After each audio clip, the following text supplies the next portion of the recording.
এই বেলা শেষে বৃদ্ধাশ্রমে যিনি অনার, এটার যিনি মালিক, যিনি চেয়ারম্যান, তিনি বাংলা ভিশন টেলিভিশনে একটা সাক্ষাৎকার দিয়েছিলেন।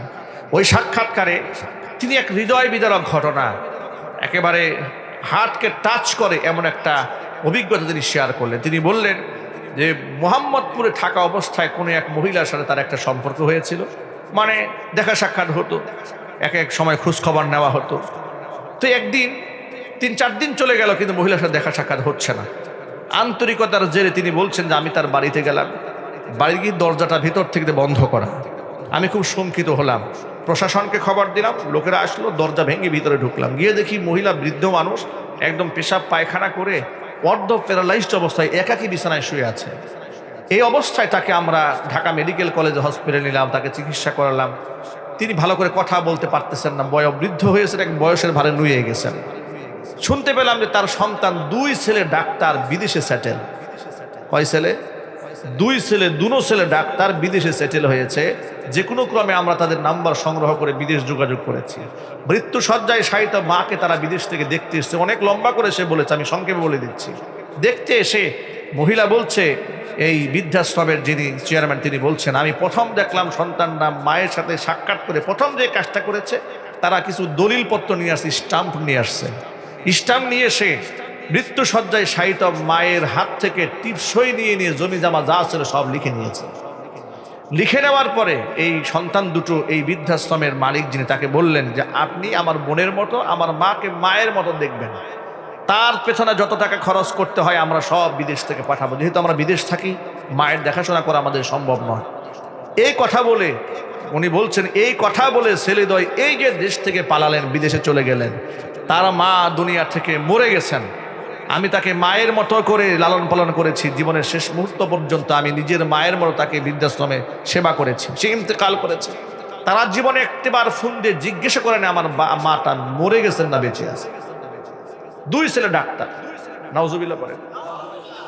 এটা বোঝার জন্য আপনাকে মহাজ্ঞানী বিজ্ঞানী হতে হবে না, অনেক বড় দার্শনিক হতে হবে না, অনেক বড় সাহিত্যিক হতে হবে না, আগে নাসা বিজ্ঞানে গবেষণাগারে গিয়ে আপনাকে ধ্যান করতে হবে না। কমন একটা বিষয়, এরকম অসংখ্য বাস্তবতা আমাদের চোখের সামনে হাজার হাজার আছে। কি নাই? যদি বলতে হবে নাই। আপনি ওই যে আমাদের গাজীপুরে মণিপুরে বৃদ্ধাশ্রম আছে, উত্তরাতে বৃদ্ধাশ্রম আছে, আপনারা যান, গিয়ে দেখবেন সেখানে বড় বড় ডাক্তারদের মা আছে, ইঞ্জিনিয়ারদের মা আছে, ব্যারিস্টারদের মা আছে, সাহিত্যিকদের মা আছে, বড় বড় সরকারি অফিসারদের বাপ মা আছে। আল্লাহর কসম, একটা হাফেজের বাপ মা খুঁজে পাবেন না, একটা আলেমের বাবা মা খুঁজে পাবেন না। যদি বলতে হবে, ঠিক কিনা বলেন? এর দ্বারা বোঝা যায় ওরা শিক্ষিত হয়েছে, কিন্তু ওরা মানুষ হতে পারে নাই। মানুষ হতে গেলে আল্লাহ পাকের কোরআনের শিক্ষায় শিক্ষিত হতেই হবে। যদি বলতে হবে, ঠিক কিনা? এই যে আমাদের মেয়েরা আজকে আলেমা হয়েছে, আলহামদুলিল্লাহ বলেন। তারা যে আলেমা হলেন, তারা শুধু আলেমা হয় না, তারা আবেদা হয়েছেন, জাহেদা হয়েছেন। তারা যে স্বামীর সংসারে যাবে, সেই স্বামীর সংসারে আল্লাহ রাব্বুল আলামিনের রহমত আল্লাহ পাক ভরপুর করে দেবেন।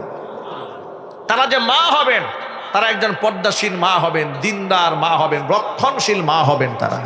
ওই যে আমাদের দেশের এক তরুণ ক্রিকেটার, তিনি বলেছিলেন, যারা বিশ্ববিদ্যালয়ে যে সমস্ত মেয়েরা ফ্রি মিক্সিং করে, মানে বয়ফ্রেন্ডের সাথে হাত ধরে ঘুরে বেড়ায়, সংসদ ভবনে চীনাবাদাম খায়, বয়ফ্রেন্ডের উরুর মধ্যে মাথা রেখে শুয়ে থাকে, কিংবা তার উরুতে বয়ফ্রেন্ডকে শুয়ে থাকে, এমন কালচারে অভ্যস্ত মেয়েরা ভবিষ্যৎ জীবনে তাদের সন্তানেরা কি পাবে? তারা লজ্জাশীল একটা মা পাবে না।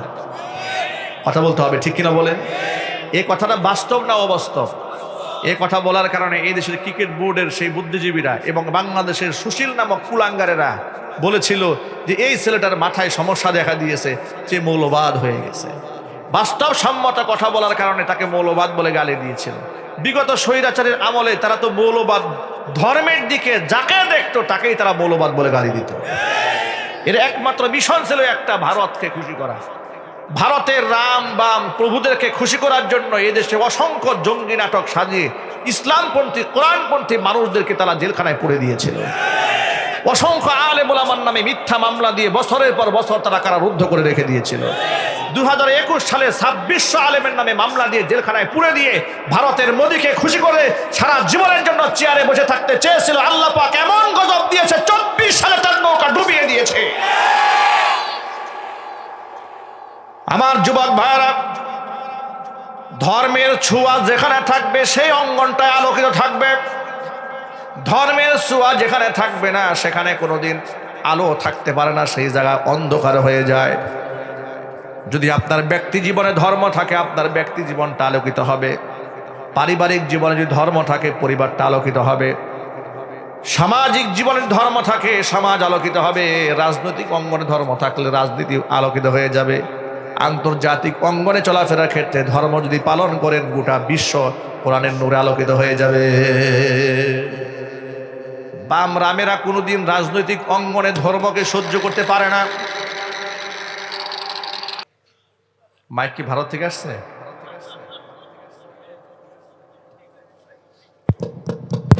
আল্লাহ আল্লাহ হেফাজত করে, জুকান আল্লাহ আমিন। প্রিয় ভাইরা আমার, ধর্মের ছোঁয়া যেখানে থাকবে সে জায়গাটা আলোকিত থাকবে, যেখানে ধর্ম থাকবে না সেটা অন্ধকারে ডুবে যাবে, ঠিক কিনা বলেন? দেখেন না, ওরা সবসময় বলতো যে রাজনীতির মাঠে ধর্মের কালো ছোঁয়া মুছে ফেলা হবে, জোরে করে নাউজুবিল্লাহ। ধর্মের নাকি কালো ছায়া,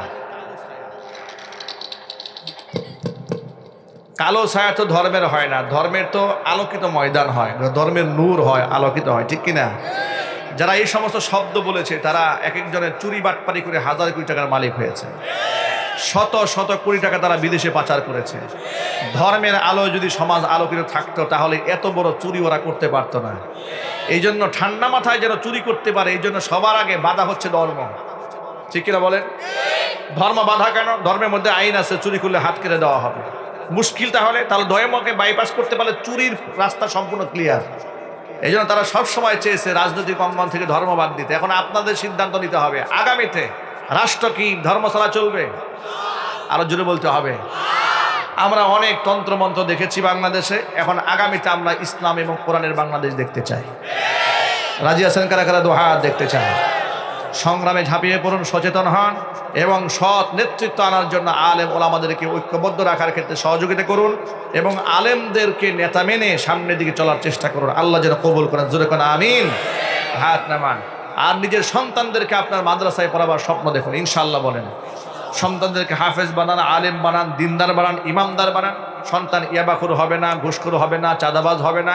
এই যে কিশোর গ্যাং তৈরি হচ্ছে ঢাকা শহরে সহ গোটা বাংলাদেশের বিভিন্ন প্রান্তে, 12-14 বছরের ছেলেরা অস্ত্র নিয়ে ঘুরে বেড়ায়, মানুষ খুন করে। এর থেকে লজ্জা, এর থেকে দুঃখজনক বিষয় আর কি হতে পারে, ঠিক কিনা বলেন? আপনি এই সমস্ত মাদ্রাসাগুলো দেখবেন রাত 2টা বাজে 3টা বাজে বাচ্চারা তাহাজ্জুদে দাঁড়ায় আছে, সুবহানাল্লাহ বলেন। এরা তাহাজ্জুদের নামাজের সময় যে সময় থাকে তখন এই সমস্ত ছেলে মেয়েরা অবৈধ প্রেম ভালোবাসার মধ্যে মত্ত হয়ে থাকে। দুই সন্তানদেরকে মানুষের মতো মানুষ বানাতে চান, আর এই সন্তান যদি দুনিয়া এবং আখিরাতে সম্মান পেতে চান, তাহলে কোরআন সুন্নাহর আদর্শের বিকল্প কোনো রাস্তা নাই।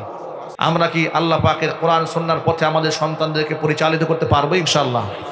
কারা কারা পারবেন হাত দেখতে চাই। আল্লাহ আমাদের সকলকে কবুল করে নাও। আরো চিৎকার দেখুন, আল্লাহুম্মা আমিন। আল্লাহ পাক এই মাদ্রাসাকে কবুল করেন, মাদ্রাসার সমস্ত হাজাত আল্লাহ পাক গায়বে খাজানা থেকে মিটিয়ে দেন। যারা আলেমা হয়েছেন আল্লাহ পাক রব্বুল আলামিন যেন তাদেরকে সৎ পাত্রস্থ হওয়ার তৌফিক দান করেন, আবেদা জাহেদা হিসেবে আল্লাহ তাআলা কবুল করেন। যে ছেলেটি হাফিজ কোরআন হয়েছে আল্লাহ পাক তাকে জগৎ বিখ্যাত আলেম হওয়ার তৌফিক দান করেন। সকলে জোরে কোন আল্লাহুম্মা আমিন। ইস্তিগফার করুন, আস্তাগফিরুল্লাহ রাব্বি মিন কুল্লি যামবি ওয়া আতুবু ইলাইহি ওয়ালা হাওলা ওয়ালা কুওয়াতা ইল্লা বিল্লাহিল আলিয়্যিল আযীম। ঠিক হয়েছে মাইক?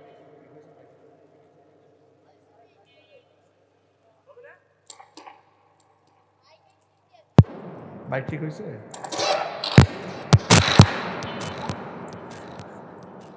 ইন্ডিয়া থেকে আসছে, কাজ হবে না।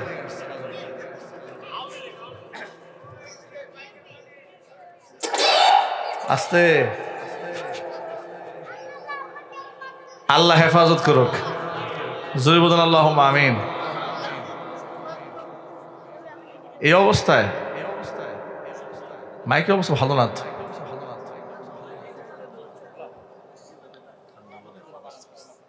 থাক, আমরা দোয়া করে দিচ্ছি ইনশাআল্লাহ। আল্লাহুম্মা সাল্লি আলা মুহাম্মাদ ওয়া আলা আলি মুহাম্মাদ কামা সাল্লাইতা আলা ইব্রাহিম ওয়া আলা আলি ইব্রাহিম ইন্নাকা হামিদুম মাজিদ। আল্লাহুম্মা আমিন।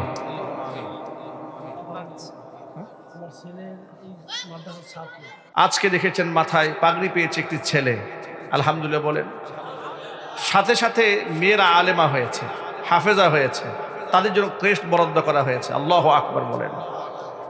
এই সমস্ত মাদ্রাসাগুলো আমার মা বোনদেরকে এগিয়ে নিয়ে যাচ্ছে, আমাদের মেয়েদেরকে তারা এগিয়ে নিয়ে যাচ্ছে।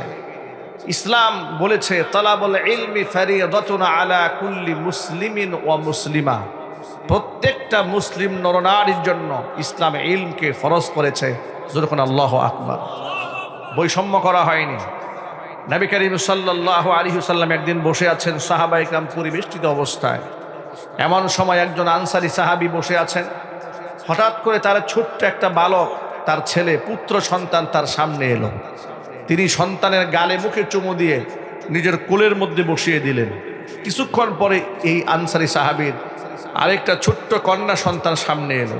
তিনি সন্তানকে হাতের ইশারায় সামনে বসিয়ে দিলেন, কুলেও নিলেন না, চুমু খেলেন না।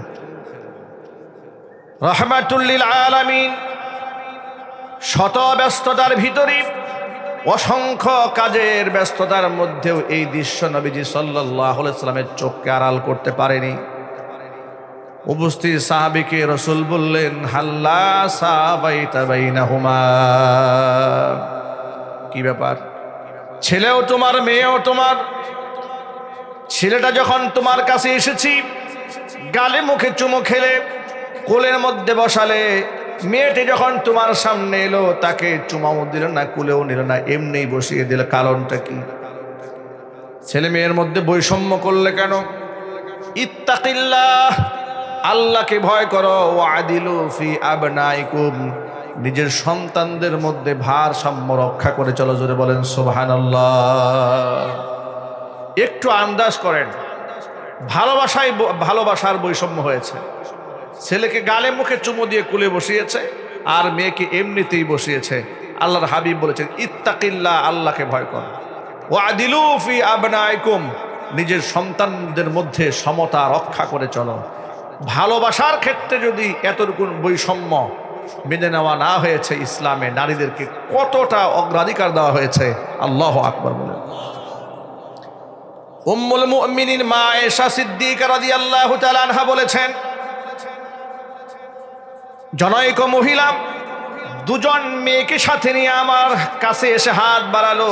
দারুণ ক্ষুধার্ত ছিল মহিলাটি এবং কন্যাদ্বয়, কিন্তু তাদেরকে দেওয়ার মতো আমার কাছে কিছুই ছিল না। ঘরের মধ্যে সামান্য একখানা খেজুর ছিল। ফাআতাইতুহা ইয়াহা, আমি একখানা খেজুর মহিলার হাতে উঠিয়ে দিলাম। আমি মহিলার দিকে তাকিয়ে দেখলাম, ফাকাসসামাতহা বাইনাহুমা, মহিলাটি একটি খেজুর টুকরা করে দুটা ভাগ করে দুই মেয়েকে সে খাওয়ালো। ওয়ালাম তাকুল মিনহা শাইআ, কিন্তু নিজে ক্ষুধার্ত থাকা অবস্থায় নিজে কিছুই খেলো না। একজন মা তার মেয়ের উপর যে দরদটা দেখালো, যে আন্তরিকতার বহিঃপ্রকাশ ঘটিয়েছি, দৃশ্যটা আমার হৃদয়ে রেখাপাত করেছে। মহিলাটি যখন চলে গেছে, নবী করিম সাল্লাল্লাহু আলাইহি ওয়াসাল্লাম যখন আমার হুজুরখানায় এসেছে, আল্লাহর হাবিবের কাছে ঘটনার বর্ণনা করলাম। হে রাসূল, একজন মহিলা এসেছিল আমার কাছে ক্ষুধার্ত পরিশ্রান্ত অবস্থায়, তাকে আমি একটা মাত্র খেজুর দিলাম। মহিলাটি খেজুর টুকরা করে কন্যাদেরকে খাইয়ে দিয়েছে, নিজে কিছুই খেলো না, বড় কষ্ট করেছে। এ কথা শোনার পরে আল্লাহর হাবিব বললেন, মানুবতুলিয়া বিহাদিহিল বানাত, আল্লাহর নবী সাল্লাল্লাহু আলাইহি ওয়াসাল্লাম বলেছেন, এই সমস্ত কন্যা সন্তানদের দ্বারা দুনিয়াতে যে বাবা মা পরীক্ষার সম্মুখীন হয়, এর মানে হচ্ছে যাদেরকে আল্লাহ তাআলা কন্যা সন্তান দান করেন, কুন্না লাহু সিতরাম মিনান নার, কিয়ামতের দিন এই কন্যা সন্তানগুলা বাপ মার জন্য ঢাল হয়ে সামনে দাঁড়িয়ে যাবে, বাপ মাকে জাহান্নামের আগুনে পুড়তে দেবে না। ইসলামে কোনো অংশে নারীদেরকে অমর্যাদা করা হয়নি, সকল ক্ষেত্রে সম্মান দিয়েছে। যদি বলেন সুবহানাল্লাহ। আল্লাহর নবী বলেছেন, যে ঘরের মধ্যে প্রথম কন্যা সন্তান হয়, ওই ঘরের জন্য আল্লাহর রহমতের সবগুলি দুয়ার আল্লাহ উন্মুক্ত করে দেন। নবীজি এও বলেছেন, যার 3টি কন্যা সন্তান আছে, ওই 3 কন্যা সন্তানকে যদি বাবা আদব শেখায়, দিন শেখায়, সৎ পাত্রস্থ করে, কিয়ামতের দিন 3 কন্যার বাবা আর আমি মুহাম্মদ সাল্লাল্লাহু আলাইহি ওয়াসাল্লাম জান্নাতের মধ্যে এইরকম পাশাপাশি থাকব। এইভাবে পদে পদে নারীদেরকে ইজ্জত দেওয়া হয়েছে, সম্মান দেওয়া হয়েছে। কোনো ক্ষেত্রে নারীদেরকে অবজ্ঞা করা হয়নি, তুচ্ছ তাচ্ছিল্য করা হয়নি। কিন্তু আমাদের এই সমাজ প্রেক্ষাপটে নারীদেরকে আমরা এই বৈষম্যের শিকার করেছি। দেখুন, ইসলামী শরিয়াত আমার মা বোনদেরকে ইলম শিক্ষার মর্যাদা দিয়েছে। সুবহানাল্লাহ পড়েন। মেরাজ সম্পত্তির মধ্যে তাদের মালিকানা নিশ্চিত করেছে, বিবাহের সময় তাদের মহারণা নিশ্চিত করেছে, এমনকি স্ত্রী হয়ে যাওয়ার পরে তার খরপোশ, তার ভরণ পোষণ দেওয়ার ক্ষেত্রে ইসলাম স্বামীকে জোরদার ভূমিকা পালন করার নির্দেশ প্রদান করেছে। স্বামী যেন নারীর প্রতি অর্থাৎ তার স্ত্রীর প্রতি জুলুম না করে, কোরআন বলেছে ওয়াশিরুহুন্না বিল মারুফ, তাদের সাথে ন্যায়সঙ্গত আচরণ। আল্লাহু আকবার বলেন। ভাবা যায় ইসলামে এমন কোনো ক্ষেত্র নাই যে ক্ষেত্রে নারীর প্রতি ইহসান করেনি, তার মর্যাদাকে বৃদ্ধি করেনি। সূরা বাকারার মধ্যে আল্লাহ পাক বলেন ওয়ালাহুন্না মিসলুল্লাযী আলাইহিন্না বিল মারুফি ওয়ালিররিজালি আলাইহিন্না দারাজা। পুরুষদের উপর নারীদের রয়েছে ওই রকম অধিকার, নারীদের উপর রয়েছে যেমন পুরুষের অধিকার। এই অধিকার শব্দের বর্ণনা করতে গিয়ে আল্লাহ পাক সর্বপ্রথম নারীদের অধিকারের কথা বর্ণনা করেছে। তবে আয়াতের শেষাংশে আল্লাহ বলেছেন ওয়ালির রিজালি আলাইহিন্না দারাজা, তবে নারীদের উপর পুরুষের ভিন্ন একটা প্রাধান্য। একটা পুরুষ যে কাজ করতে পারে সেই কাজ নারী করতে পারবে না, আবার নারী যে কাজ করতে পারে সেই কাজ পুরুষে করতে পারবে না।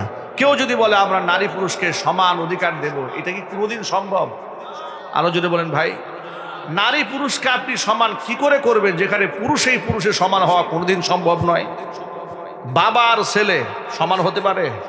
শিক্ষক এবং ছাত্র কোনোদিন সমান হতে পারে? ইমাম আর মুক্তাদি কোনোদিন সমান হবে?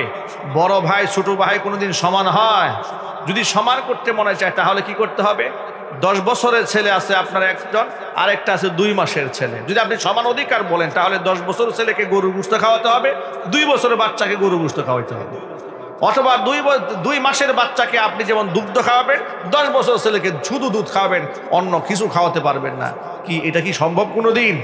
তাহলে পুরুষে যেখানে সমানভাবে বন্টন করা সম্ভব নয়, সেখানে নারী পুরুষ সম অধিকার, এটা একটা পাগলামি কথা ছাড়া, একটা প্রতারণামূলক কথা ছাড়া আর কিছুই হতে পারে না। আজকে বর্তমান বাস্তবতার প্রেক্ষাপটে আপনারা দেখুন তো, নারী পুরুষের সমান অধিকারের নামে তারা নারীদেরকে কোন পর্যায়ে দাঁড় করিয়েছে? ইউনিভার্সিটিগুলোতে, বিশ্ববিদ্যালয়গুলোকে বেশ্যাবিদ্যালয় বানিয়ে দিয়েছে। রাত 10টার পর থেকে 12টা 1টা পর্যন্ত মেয়েরা গার্লফ্রেন্ড হয়ে বয়ফ্রেন্ডের হাত ধরে ঘুরে বেড়াচ্ছে। প্রকাশ্য দিবালোকে সিনেমার নায়িকারা বলে বেড়াচ্ছে আমরা লিভ টুগেদার করেছি, 1 বছর বিবাহ বহির্ভূত, 1 বছর স্বামী স্ত্রী সুলভ আচরণ করে দেখেছি তার সাথে বিবাহ করা যাবে কিনা টেস্ট করেছি আগে। এরপরে চেক আপ করার পরে যখন 1 বছর দেখলাম যে বনিবনা ভালোই চলে, এরপরে আমরা বিবাহ করেছি। নাউজুবিল্লাহ বলেন। এই ধরনের কার্যক্রম এগুলা পশ্চিমা বিশ্বে চলে। যাদের মধ্যে ঈমান নাই, দিন নাই, পরকাল নাই, আল্লাহ পরকালের ভরসা নাই, আল্লাহর জাহান্নামের আগুনের ভয় নাই, জান্নাত পাওয়ার আশা নাই, তারা এই ধরনের কুসংস্কার কিংবা এই ধরনের অপসংস্কৃতি লালন করতে পারে। একজন মুসলমান কি এগুলো করতে পারে? তারা নারী পুরুষের সমান অধিকারের নামে নারীদেরকে পতিতা বানিয়ে ছেড়ে দিয়েছে, ভোগ্যপণ্য বানিয়ে ছেড়েছে। ইসলাম নারীকে ভোগ্যপণ্য বানায়নি, ইসলাম নারীদেরকে মায়ের মর্যাদা দিয়েছে। এই যে আমাদের মাদ্রাসাগুলোতে আমাদের মাদেরকে, আমাদের বোনদেরকে, আমাদের মেয়েদেরকে এত তাদেরকে সম্ভ্রম শেখানো হয়েছে, তারা পর্দায় চলে, হিজাব পরে, পর্দা চলে, পরে নকাব পরে, এমনভাবে চলে যত বড় একটা বাজে ছেলেই হোক না কেন তার দিকে কুনজরে তাকাবার কোনো সুযোগ নেই। আলহামদুলিল্লাহ বলেন, জুড়ে বলেন আলহামদুলিল্লাহ। বর্তমান প্রেক্ষাপটে আমি আমার সকল গার্জেনদেরকে বলি, প্রত্যেকটা মুসলমানের কন্যাকে উচিত মাদ্রাসার প্রাথমিক শিক্ষা দেওয়ার পরে স্কুল কলেজ বিশ্ববিদ্যালয়ের শিক্ষা দেওয়া। আর এখন তো আলহামদুলিল্লাহ মাদ্রাসাগুলো এত অ্যাডভান্স হয়েছে, সেই মাদ্রাসার মধ্যে শুধুমাত্র কোরআন আর সুন্নাহ পড়েই ক্ষান্ত করানো হচ্ছে না, তাদেরকে আধুনিক শিক্ষায় শিক্ষিত করা হচ্ছে, জেনারেল শিক্ষা দেওয়া হচ্ছে, তারা চতুর্মুখী জ্ঞানী হচ্ছে। আলহামদুলিল্লাহ বলেন। আপনারা শুনে খুশি হবেন, এই মাদ্রাসাগুলোর মধ্যে ছোট্ট ছোট্ট বাচ্চারা যখন মক্তবে পড়ে, যেমন আমাদেরও মাদ্রাসা আছে, আমাদের মক্তবের বাচ্চাদের হাতের লেখা দেখলে আপনারা হতবাক হয়ে বিস্ময় নেত্রে শুধু তাকিয়ে থাকেন। ছোট্ট ছোট্ট বাচ্চারা যা আরবি লেখে, ইংরেজি লেখে, বাংলা লেখে, তাদের হাতের লেখার এত সুন্দর কারিকুলামে তারা হাতে লেখে। আপনার হাতের লিখনি দেখলে মনে হবে এটা নিশ্চয়ই এসএসসি বা এইচএসসি পাশ করা কোনো ছেলে মেয়ে লিখেছে। ক্লাস 1-2 বাচ্চারা মাদ্রাসা থেকে এভাবে হাতে খড়ি করে তাদেরকে সবক শেখানো হচ্ছে। আল্লাহু আকবার বলেন। এর থেকেও বড় কথা হচ্ছে আমার সন্তান হচ্ছে আমার চোখের শীতলতা। আমার সন্তানকে যখন আমি দিন শেখাচ্ছি, আমার সন্তান ইয়াবাকুর হবে না, মাস্তান হবে না, ডাকাত হবে না, খুনি হবে না, সন্ত্রাস হবে না, এলাকাবাসীর জন্য ত্রাস হবে না, সে টেন্ডারবাজি করবে না, চান্দাবাজি করবে না, লম্বা লম্বা চুল রেখে অস্ত্র নিয়ে রাতের বেলায় মানুষের গলায় চুরি চালাবে না। ঠিক কিনা জোরে বলে? সর্বোপরি আমার সন্তান আমার জীবনের শেষ মুহূর্তে আমাকে বৃদ্ধাশ্রমে পাঠিয়ে আমাকে কুকুর বিড়ালের সাথে জীবনের শেষ মুহূর্ত কাটাবার মতো এমন নিকৃষ্ট বাস্তবিক অর্থে এত জঘন্যতম জীবনযাপনের সম্মুখীন আমাকে সে করবে না। আল্লাহর কসম করে বলতে পারি, আমি শতবার কসম করলেও আমাকে কাফারা দিতে হবে না। মাদ্রাসা পড়ুয়া সন্তানগুলো পিতা মাতার প্রতি আনুগত্যশীল কেন হয়? কারণ বাচ্চাদেরকে হাতে করে করে আমরা শিখাই দেই وَقَضَى رَبُّكَ أَلَّا تَعْبُدُوا إِلَّا إِيَّاهُ وَبِالْوَالِدَيْنِ إِحْسَانًا إِمَّا يَبْلُغَنَّ عِندَكَ الْكِبَرَ أَحَدُهُمَا أَوْ كِلَاهُمَا فَلَا تَقُل لَّهُمَا أُفٍّ وَلَا تَنْهَرْهُمَا وَقُل لَّهُمَا قَوْلًا كَرِيمًا। আল্লাহ পাকের নির্দেশ হলো ওয়াকাদা রাব্বুকা, আমার রব্বুক, তোমার রবের নির্দেশ হচ্ছে আল্লাহ তা'বুদু ইল্লা ইয়াহ, ইবাদত করবে একমাত্র আল্লাহর। ইবাদত হবে কার? জোরে বলুন, একমাত্র আল্লাহর। ওয়াবিল ওয়ালিদাইনি ইহসানা, বাবা মার সেবা করবে, তাদের আনুগত্য করবে, তাদের খেদমত করবে। তোমার জীবদ্দশায় যদি তোমার বাবা মার কোনো একজন বার্ধক্যে উপনীত হয়ে যায় অথবা উভয়ে যদি উপনীত হয়ে যায়, বাবা মার সেবা, বাবা মার খেদমত, তাদের আনুগত্য এমনভাবে করবে, তাদের কথা এমনভাবে মান্য করবে, ফালা তাকুল্লাহুমা উফিন, শব্দ বললে বাপ মার মনে যদি আঘাত লাগে সেটাও বলবে না। ওয়ালা তানহারহুমা, তাদেরকে ধমক দিবে না। ওয়াকুল্লাহুমা কওলান কারীমা, সম্মানসূচক শব্দে এদের সাথে কথা বলবে। সুবহানাল্লাহ বলেন। ওয়াখফিদ লাহুমা জানাহাদ যুল্লি মিনার রাহমা, ভালোবাসা এবং করুণার ডানা এদের জন্য বিছায়ে দেবে। সর্বোচ্চ বিনয়ের সাথে বাবা মার সাথে আচরণ করবে, বাপ মার জন্য আমার কাছে দোয়া করবে।